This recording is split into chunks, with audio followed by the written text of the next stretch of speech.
health is wealth, and if you're able to eat healthily, for me, that is wealth.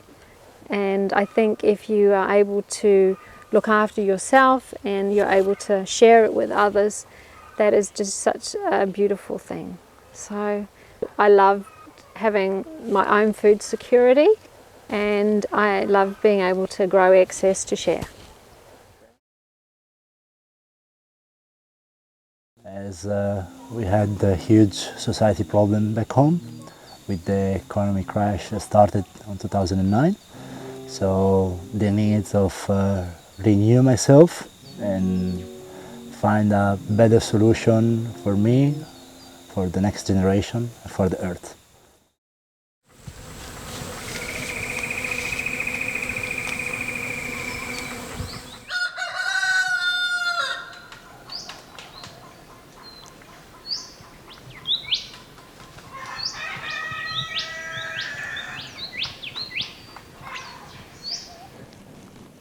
I chose to do a PTC because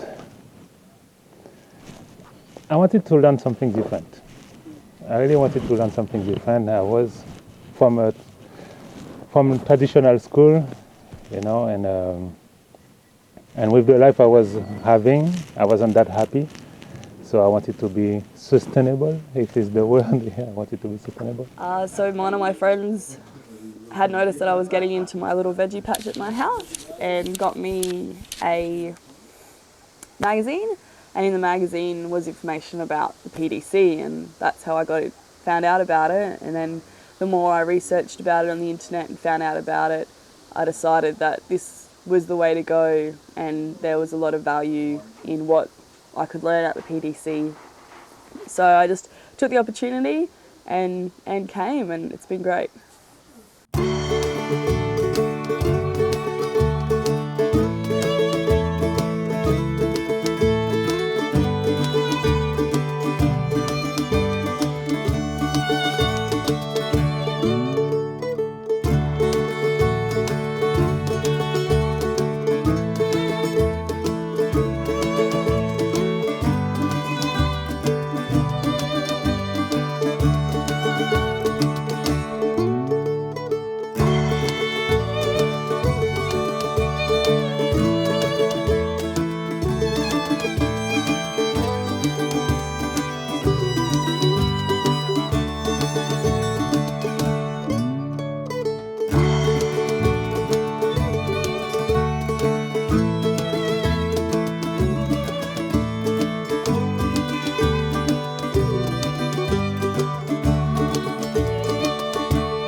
Access is very important, whether things get done or don't get done. My mulch comes from whenever I mow or whippersnip, I harvest it. So this is the spillway of the major food forest swale, the one that brought the nutrient back into the system. And this is where it spills here, and when we're getting quite wet, all water sort of catches there and spills through here as well. So it gets a little bit wet through here and then goes down through the whole food forest area.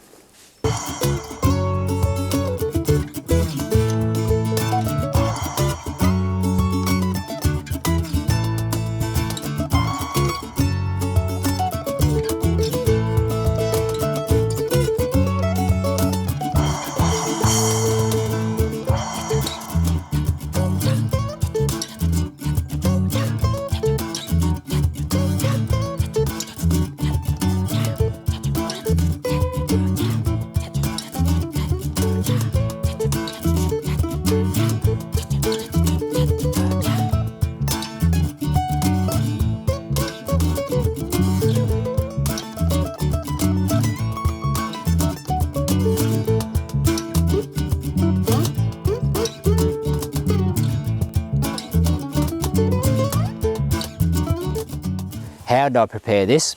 Too much manure coming, I could have just left it in a pile and created a festering mess. I've come in here and spread wheelbarrow loads without even sheet mulching or anything, just on top of the grass, what we mowed yesterday, that very similar. And just, this has all been cow manure. There was some topsoil put in some spots, but it's mostly cow manure. And I've just left it, and it turned a lot quicker than I expected.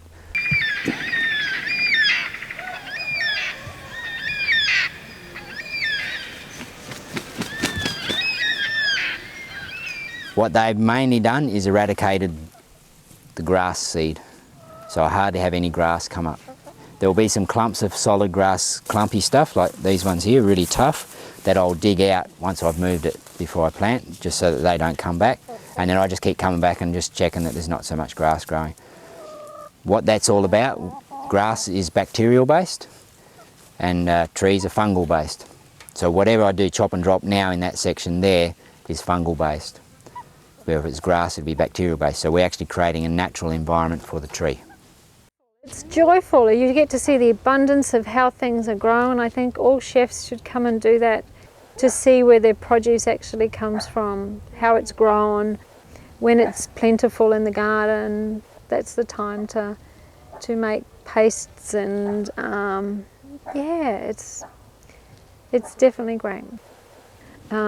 Pretty much I try to keep the vitamins in the plants, so I harvest them, just before lunch, and cook to try and keep the seasonal tastiness and the vitamins in the greens that we've been using in the garden.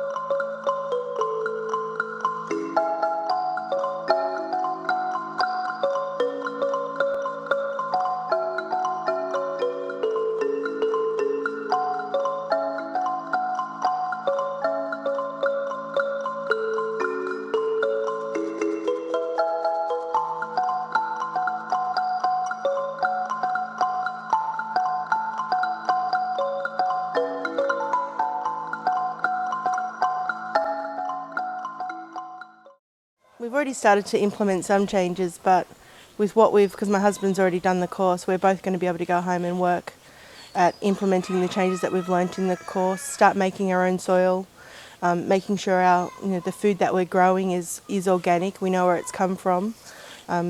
We know how to set up our livestock so it's actually more productive for us within our permaculture design property. The first thing I will do after that course is grow food, grow my own food. It will be the first thing.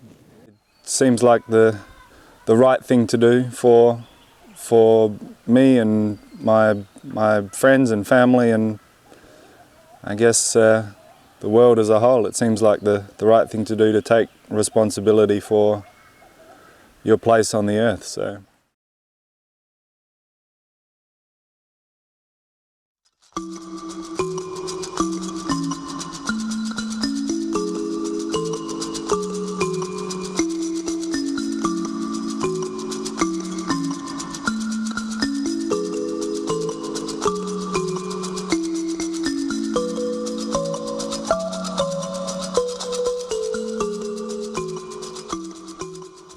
Well, my dad built his house when I was a kid and renovated a couple more, so I grew up with that. The rest I learnt on the job, and it's a steep learning curve, but if you have a good head for building, you can pick this stuff up. A lot of it's essentially common sense, but the best thing to do is go and work with other people. If you want to learn about building, then go.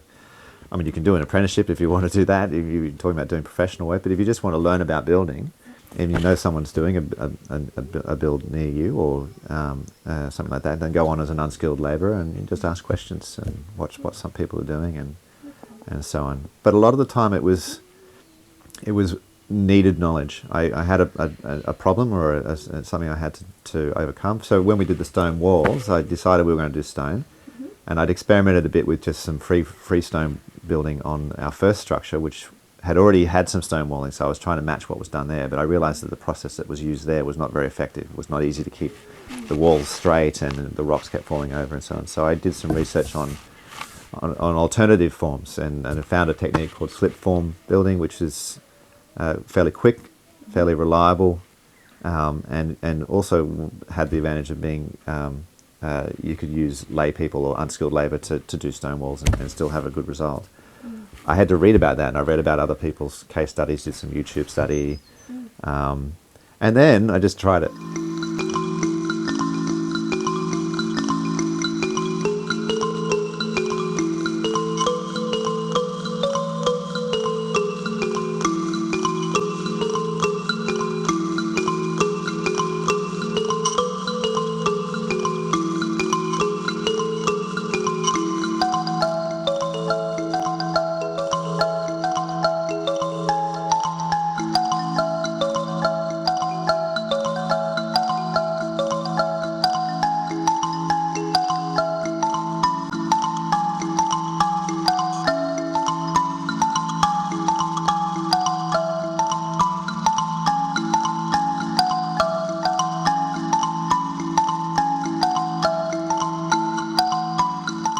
So ultimately the kitchen water just comes in and it just distributes into here.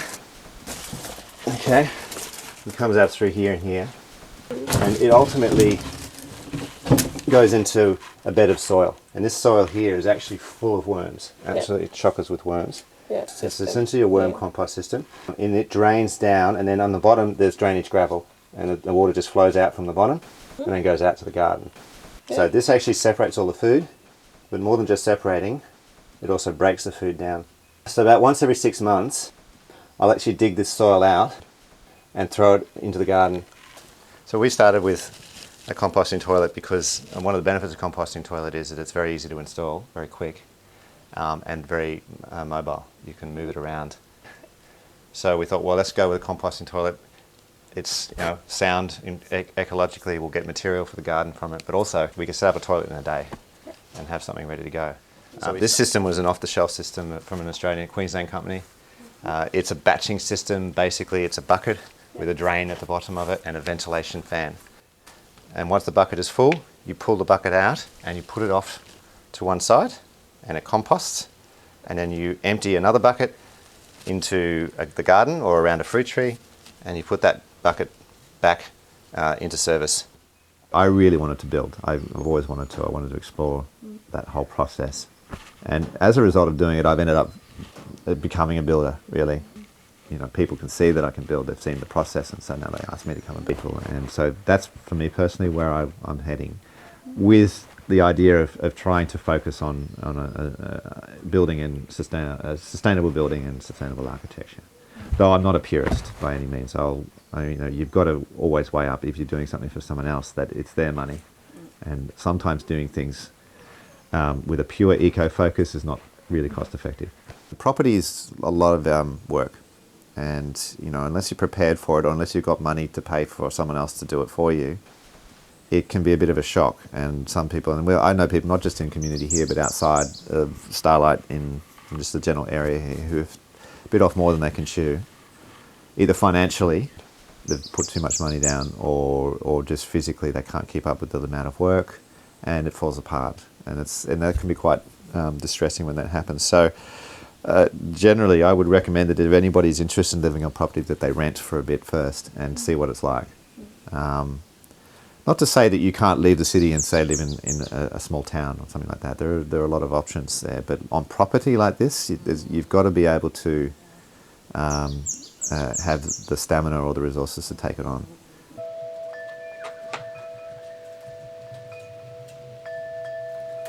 When I first came here, there was a lot of lantana, which is an invasive weed on the north coast, and it had a good sunny aspect, but it was quite a steep slope to work with. So initially I just camped here for a couple of months and watched the angle of the sun and where the weather came from, and the wind and so on. And from there I worked out where it would be best to put a house, and also looked at where was the best sun aspect for a vegetable garden and an orchard. I have 3 panels, 340 watts, so yeah, it's a small system, but it's enough to run a washing machine, provided the day is sunny. And with a large battery bank, I have 450 hours of battery, so that means that there's plenty of reserve there for cloudy weather.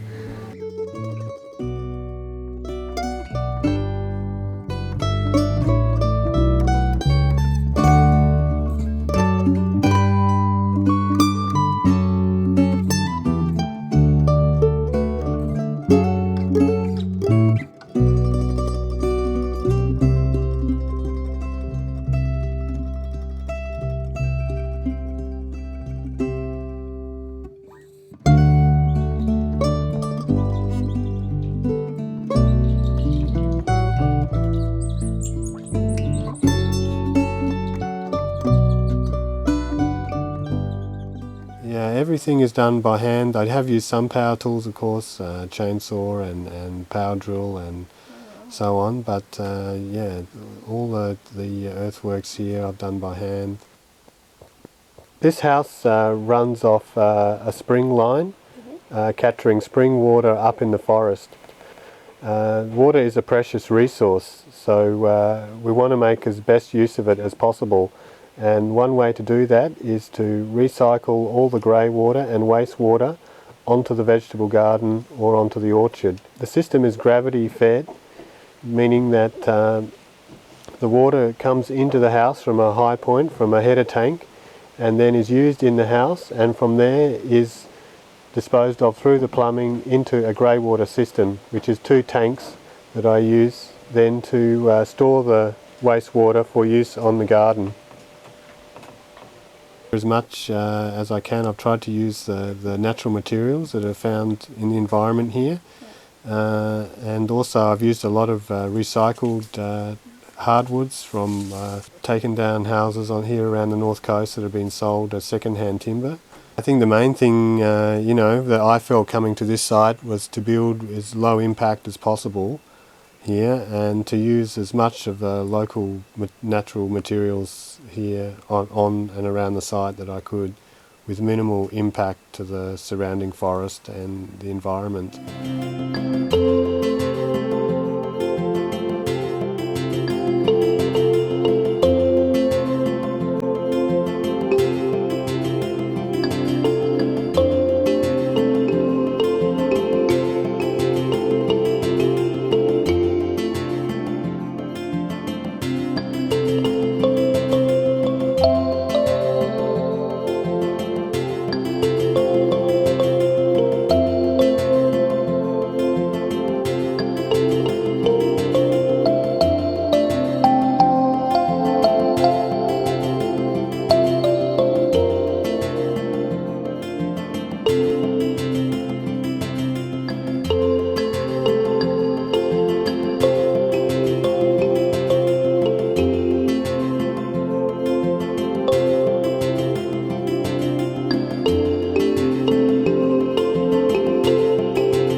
the community is about sustainability as well as general spiritual awareness and modeling a sustainable way of living.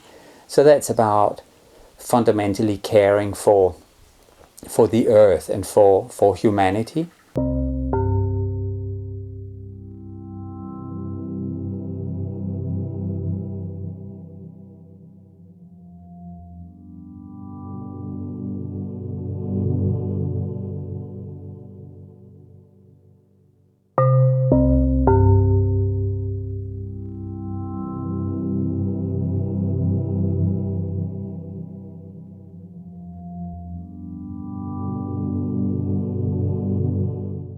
I'd been looking for community for many years, for at least 10 years, without finding something that suited me. And then I found this group of people who I believed in, and it was that group of people that ended up starting Bilbunya. So it started as an idea about 2 years before that, and we got together a whole heap of people and we talked about, well, what is it that we would create? If we could create anything at all, what would we create? And we came up with a list of values and what it is that we want to do. And over the course of the next 2 years, you know, we brought those back down to, well, what does the land need to have in order to support that vision? And we finally found the ideal piece of land for us, and took us about 6 months to finance and to buy it, and then we moved in just before Christmas in 2008. It's wonderful. Like there's nothing like community living. That is not to say that it is the best way of living, because that's individual, personal choice. And different communities suit different people. It's a peaceful and quiet place. It's in very rich nature, and being an intentional community with a shared intention of promoting sustainability and living with a spiritual awareness and a care and consideration for each other. They're things I value a lot, and that I find in general in mainstream society they're missing.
What do we do when we think things should be done in different ways?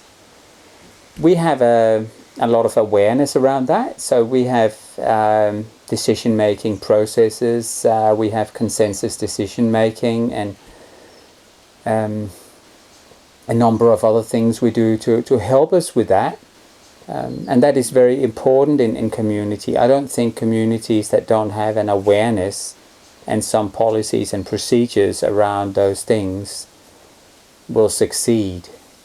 They'll end up tearing each other's head off. Well, look, we were really lucky in the people who were drawn to be here. So when we first started, you know, we had such a range of skills. We had Rose, who has run restaurants before and done a lot of catering. We have a builder. We have an electrical engineer. Chris has done community development. We have someone who specialises in communications. You know, I've got a background in law. So many different skills, all adding to each other. And so what's been able to happen is people have been able to bring their skills to the table and contribute that, help others to learn those skills or to get some of those skills. So we all get a little bit of, I see now, you know, and be able to build Belbunya up in a very holistic sense, you know, so making sure that we have in place systems that support what we want to do, financial systems that are sustaining and support what we want to do, and the physical aspects. And so it's worked really well in enabling people to follow what they're passionate about. One of the really valuable things we have here at Belbunya is this flow of people coming through. I mentioned before this notion of our humanity and how we see each other. It is a blessing having people from all these different cultures with different backgrounds, different dreams and so on, come through and share their knowledge and their enthusiasm. And sometimes maybe just resting at Belbunya and rejuvenating or, you know, re-energizing. Yeah, volunteers bring a fantastic range of skills and enthusiasm, and I sort of kind of think of them like bees going around pollinating plants, because whilst we're sort of here at Belbunya doing our thing, we've got a whole lot of volunteers who are going visiting all kinds of different communities and coming here and sharing with us about what they've learnt in these other communities and places, which is great. And then they go off and they share about us with other places, and volunteers come here who've met some of the volunteers who've been here before, you know, which is really nice, really good for us. ここではガーデニングや農業をやらせてもらってます。エコビレッジとかコミュニティとかに興味があって、自分も将来作りたいなって友人と話してて、作ろうねって話してて、海外にこういうのあるよっていうのを聞いてきました。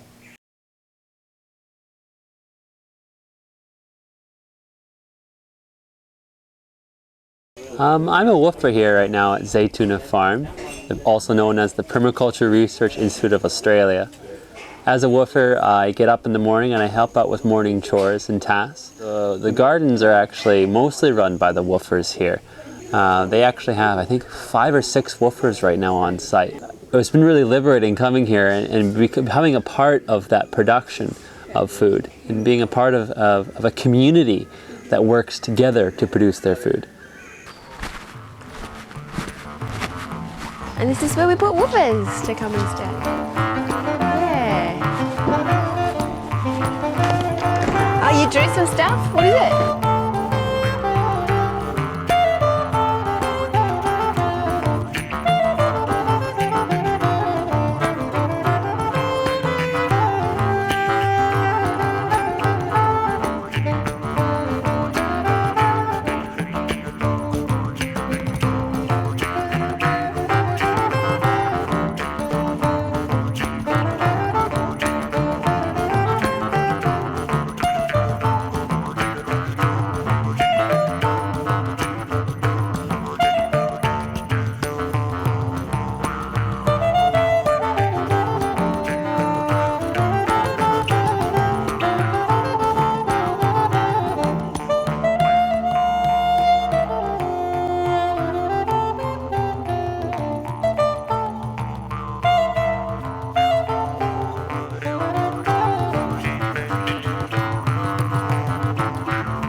And living in community is challenging. It will challenge everybody. But on the other hand, for me, that is a choice where I see it as an opportunity to grow. Just like in a relationship or in a family, whenever you try to live with others, there are challenges. Community is no different. If one person has a passion for something that's about improving the world, then that will rub off on other people. People will participate in it initially, not necessarily because they may have an interest in it, but out of respect and care for that other person because they're in a relationship with that person. And gradually they'll get infused with an understanding of whatever that issue is. It might be refugees or recycling or whatever. And their interest will grow because they're a human being, you know, in that particular issue, and they'll start becoming more active in it. We share a lot of community space, we share a workload, we share gardens, we share visioning, we share processes. I think when community is functioning effectively, people can really grow that, you know, and it's not necessarily a community like this, you know, it might be a community in the suburbs where people are doing neighbourhood community, you know, there's so many different ways of making community happen. But I think human beings, we've evolved to live in community, you know, to live with other people in some kind of way and to be in relationships. And in our society, the way we're doing it today with governments sort of helping us not to need to negotiate anything in our relationships with other people because we've got all these rules. If we just follow the rules, we don't need to negotiate anything. That takes us away from building deeper relationships, potentially with people. And it's generally about being present to life and the situation you're in, so that you can feel its life and vibrancy. So it's something that connects to the joy of life.